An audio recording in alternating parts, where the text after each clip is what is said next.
Hello বন্ধুরা, তো তোমরা দেখতেই পাচ্ছ আমি কি কি নিয়েছি। তা এগুলো তোমরাও নিবে, তারপরে এরকম করে ছাল্লা সব ছাড়াই নেবে। তারপর ছোট ছোট করে কেটে লঙ্কাগুলোকেও এরকম ছোট ছোট করে কাটিয়ে নেবে, পেঁয়াজগুলোকেও কাটিয়ে নেবে।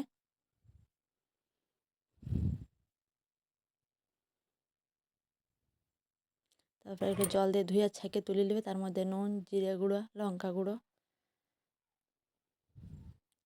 তার মধ্যে বেসন দিয়ে দেবে। তারপর জল দিয়ে মাখিয়ে নেবে এগুলোকে। জল দিয়ে মাখিয়ে সাদা সোডা, খাবার সোডা একটু দিয়ে দিবে। এদিকে কড়াইয়ে তেল দিয়ে দেবো।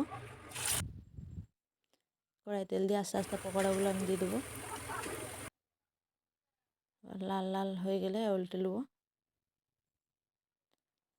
তো ওই দিকটাও লাল লাল করে নেবো। তারপর এগুলো তুলে নেবো কড়াই থেকে।